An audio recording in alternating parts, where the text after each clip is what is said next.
This is the story of climbing Mount Hood. No shirt, shorts, and how that was a pretty pivotal point in my journey with ulcerative colitis. But before we get to the hike, a little bit of background on how and when I was diagnosed with ulcerative colitis. When I got to college, I started to have some gut issues, went to a naturopathic doctor there, and they basically said, hey, yeah, you've got leaky gut. I had a lot of stomach pain, and so I got my first colonoscopy when I was a senior in college, came back totally clear. Fast forward 3 years later, I started having symptoms, right? I started having urgency and blood and lots of blood in my stool. And that's when I knew, okay, something's probably not right here.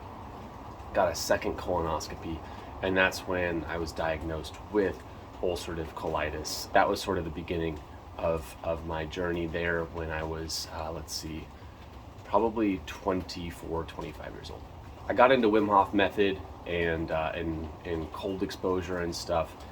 And ultimately it didn't create a huge dent in the ulcerative colitis problem things. And so I was doing ice baths probably once a week. I was doing Wim Hof method breathing maybe 2-3 days a week. And a local instructor named Sung Ho, he's since moved out of the Portland area. I'm honestly not sure if he's still doing workshops and whatnot. He was leading a Mount Hood hike, sort of Wim Hof style, no shirt, shorts, and boots, and the goal was to get to the top of Palmer Lift. Palmer Lift is elevation wise, I think it's 8,000 feet. On the screen there you'll be able to see the exact elevation. And me and my buddy Bob went on this. I didn't really know Bob that well then, but we decided to go for it. Woke up 4 a.m., got into a van with 10, 14 other people, drove up to the mountain. And by 7, 8 a.m. we were starting to trek up. And I was an athlete in college, and I thought, this is going to be totally fine. And for the first maybe 30 minutes, I didn't have gloves on. I just put my arms behind my back in a style that kind of helps your arms keep warm. And then about halfway up, put my gloves on. And then we got to the top. And all of a sudden, my vision started to blur a little bit. I got very, very cold, very, very fast. And I was like, this is probably not good. So I told one of the guides, and they quickly helped me get dressed because, your fingers aren't working too well. And then we quickly got down the mountain. I think I was having some elevation sickness on top of everything. It was an experience. And so I got home that night, and I had a severe migraine headache. Like, I felt terrible. And I just started having lots of diarrhea. And the next morning I woke up and, the migraine was gone, but I was still having some of the diarrhea for a couple of days after that.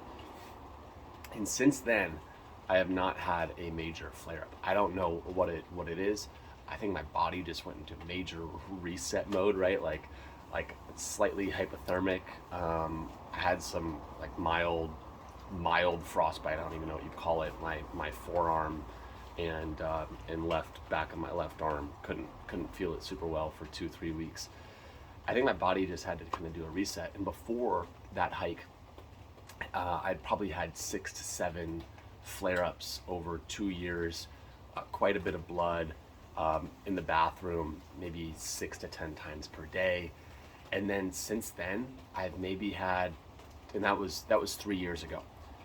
So this whole hike was about 3 years ago. And since then, I've maybe had 2 to 3 flare-ups, very mild, maybe a little bit of blood, small sense of urgency, but not going to the bathroom 6 times a day, maybe twice a day.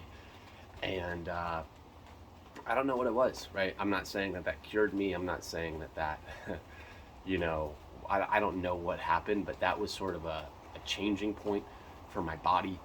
And if you've done any sort of crazy cold exposure thing like that, a long hike, mountain climb. Would love to hear it. Put it in the comments, and excited to hear where you've been, what you've done. Maybe some of you have done the Wim Hof experience in Poland, and yeah, I would love to hear what you've been up to, and sort of the experiences that you've had with your cold exposure, and maybe what that's done for your health.